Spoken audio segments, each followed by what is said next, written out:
You'd think Buckingham Palace was done with this. You'd think, after everything, the televised interviews, the palace statements, the silence that followed, that chapter had been quietly closed, sealed, filed away with a quiet sigh and a final nod behind closed doors. But before we continue, please don't forget to like, subscribe, and turn on the notification bell for updates. But 5 minutes ago, something changed, in a move no one expected. And few in the inner circle are willing to talk about publicly. The palace has confirmed the unthinkable, that a confidential investigation into Meghan Markle's past behavior and staff complaints is being reopened. Not revised, not revisited, reopened. And if you're wondering why that word matters, you're not alone. Because here's the thing. Investigations inside Buckingham Palace don't get reopened unless something serious has surfaced, especially not ones this politically sensitive. Not months after the dust has seemingly settled, not after headlines have moved on, and certainly not when the world's been led to believe that what needed to be said has already been said. So what shifted? That's the question insiders are scrambling to answer. And the truth is, no one outside that palace wall is offering much detail. No names. No direct accusations. Just a statement. A short, calculated, almost sterile confirmation that the review process surrounding Meghan Markle's alleged treatment of royal staff during her time as a working royal is no longer dormant. Why now? Why in this moment? And perhaps the more important question, what was discovered or revealed that forced this back to life? Because the original report? That never saw the light of day. The public was told it had been quietly concluded and then locked away out of respect for those involved. That's a direct quote, by the way, which at the time seemed like an effort to protect everyone, staff, institution, and yes, Meghan herself, from further damage. But reopening it? That's not protection. That's exposure. Now listen, this isn't about clickbait or dramatics. It's about what it means for the monarchy to break its own pattern. Because in the world of royalty, where protocol is sacred and discretion is currency, revisiting something that was meant to stay buried sends a very specific message. Something changed. Someone spoke, or someone was heard for the first time, and the timing couldn't be more fragile. With King Charles still navigating a redefined reign, Prince William holding down the front lines, and Meghan and Harry now fully outside the institution's protective veil. This isn't just an HR matter. This is a narrative shift, a silent alarm. But maybe that's the point. Maybe silence was never the resolution. Maybe something was missed, or worse, ignored. And now? Now the very system that once closed the file is reopening it, quietly, carefully, but unmistakably.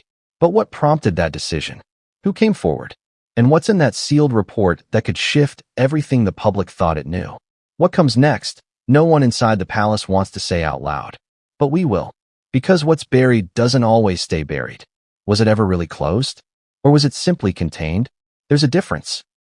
And when you look closely, the cracks were always there. Quiet, thin, but persistent. You just had to know where to look. See, when Buckingham Palace first addressed staff allegations against Meghan Markle, the tone was clinical, measured, a statement issued without flourish, promising an internal review of claims that, by all accounts, never officially named names in public. The media, of course, ran with it. Words like bullying, emotional distress, senior aides left in tears. But the palace? Silence. No interviews. No follow-up. And crucially, no public report. Instead, after a period of tense anticipation, it was declared done, closed, finalized, and sealed. A line was drawn, and no one crossed it. Not publicly. Not officially. Now ask yourself why? Why launch an investigation with that much internal weight only to shelve the outcome permanently? Why gather testimonies, collect internal memos, sit down with staff, then file the findings away with no explanation and no accountability? Was it about protecting Meghan? Protecting the institution? Or protecting something more fragile? There were whispers. There always are. Some claimed staff had been pressured into silence. Others suggested the palace feared a legal backlash if findings were made public. And then there were those who believed the report revealed more about the monarchy's handling of conflict than about Meghan herself. But none of that was ever confirmed. Because that was the point. By sealing the review, the palace achieved what it needed: distance. It didn't have to defend the findings, or lack thereof. It didn't have to explain inconsistencies. And it certainly didn't have to validate or invalidate the accounts that had surfaced. Closure without clarity. Finality without transparency. It was strategic. It was clinical. It was clean. But was it right? Because here's the contradiction the institution has never addressed. If the review truly found nothing significant, if the claims were exaggerated or disproven, then why hide it? Why not say so plainly? Why not defend the process? Unless, of course, the findings weren't nothing. Unless sealing the file wasn't about protecting reputations, but delaying consequences. And maybe, just maybe, that delay has expired. Because someone, somewhere, has decided that it's time to peel that seal open. Not rewrite the past, necessarily, but re-examine what was pushed aside. And that leads to a new question. One the palace has refused to answer. Publicly, at least. Who came forward now? And what did they say that couldn't be ignored? Investigations don't reopen unless something shifts. Not in the monarchy. Not at this level. Not after this much time has passed. There are too many locks, too many layers of silence, too many reasons not to stir the dust again. So what forced their hand? Sources close to the matter, those still willing to speak, even cautiously, have suggested that new testimonies began arriving quietly, off the record, in the last few months. Not from the original voices, not from staff already counted in the first wave of complaints. These were new, or at least newly willing. And that alone is significant. Because if someone held their silence the first time, knowing full well the institution wanted this matter closed, and they're speaking now, something gave. It could be time, distance, safety. It could be the shifting of power dynamics, or the internal realization that if they didn't speak now, it might be too late. But more than one former aide, apparently unaffiliated with each other, came forward with eerily similar recollections. Not just of events, but of patterns. Not just of words said, but of what wasn't said. The kind of silence that echoes louder than the noise. Now, the palace isn't naming names. They never do. And the individuals providing these new accounts haven't stepped into the spotlight. But that doesn't lessen their weight. Because what's striking isn't just that they've spoken. It's when they've chosen to. Remember, the original investigation was sealed not long after Harry and Meghan's departure. Emotions were high. Reputations fragile. The monarchy, reeling from the Oprah interview and global scrutiny, needed to stabilize. A reopened inquiry then would have been gasoline on a fire. But now? Now there's breathing room. There's space to move carefully, quietly, and apparently decisively.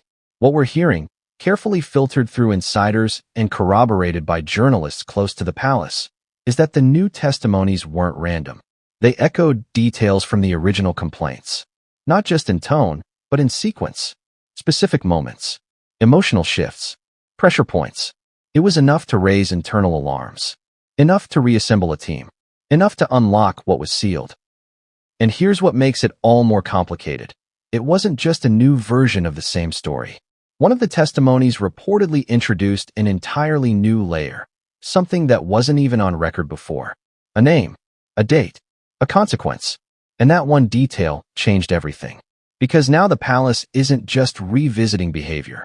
It's re-examining consequences that may have been buried. Which begs the question, what detail, hidden until now, could shake the palace's confidence so completely? And why did they keep it quiet? This isn't about Meghan. Not anymore. And maybe it never really was. When the palace reopens a file like this, one already sealed, buried, and archived, it's not just poking around for missed details. It's making a statement. A quiet one, yes, but a statement nonetheless. Because investigations don't exist in a vacuum. Not at this level. Every action, even the silent ones, sends a ripple, a message, a recalibration of where the lines of accountability begin and where they stop. So here's what this actually signals. Not that Meghan's being targeted again. Not that the institution has suddenly discovered moral clarity. But that something deeper is stirring inside Buckingham Palace. Something less about individuals and more about precedent.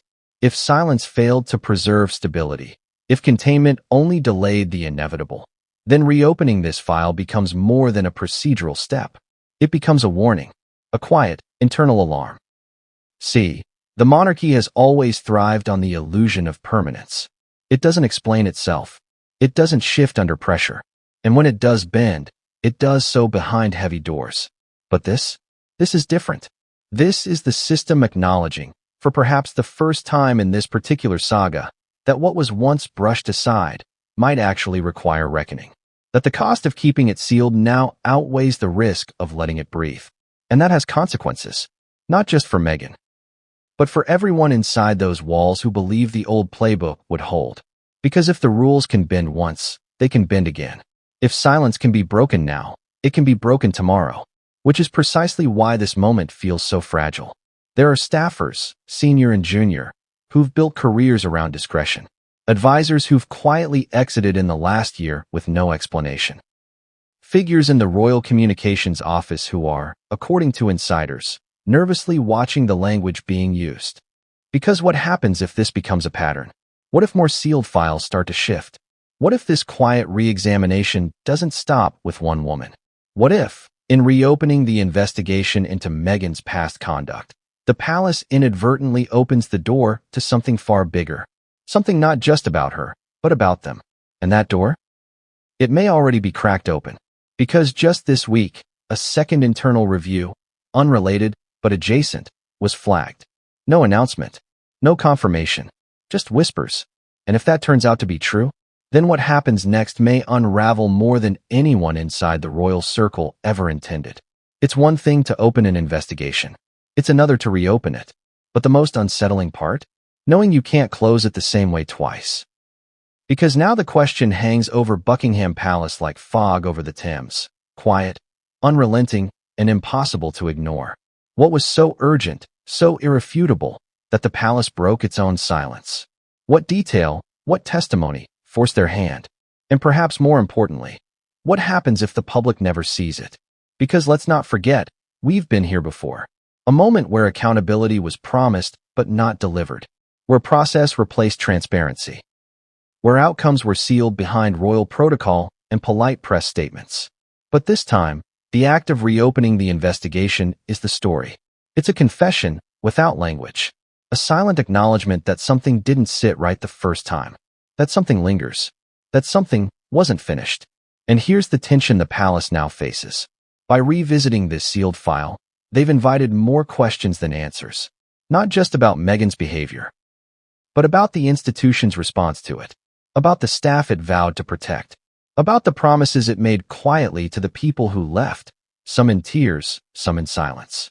And by reactivating this case, however discreetly, they've admitted, even without words, that silence doesn't always equal closure. So where does this go? Maybe nowhere. Maybe it fades again. Or maybe it leads to something the palace can't contain. Because now, the public knows. Now, the file isn't just sealed and forgotten. Now it has breath again. And breath leads to voice. Will we hear from the staff? Will Meghan respond? Will the palace finally release the full findings? Or will this, like before, end in controlled ambiguity? The tragedy, if there is one, is not just in the events themselves, but in the people trapped inside them. Those whose stories were paused, who waited for justice, or at least acknowledgement, and watched it get sealed into a manila folder behind locked doors. Now that folder's open. And the question the palace can't unask is simple, yet devastating. What if we got it wrong the first time? And if so, who pays for that silence? Let that sit with you. Because this isn't just about royalty. It's about responsibility. It's about the limits of silence. And whether, in the end, the truth still has a place in the halls of power. If this story matters to you, if you believe these questions deserve answers, then don't stay silent either. Subscribe, comment, and keep watching. Because the next revelation could be the one no one saw coming.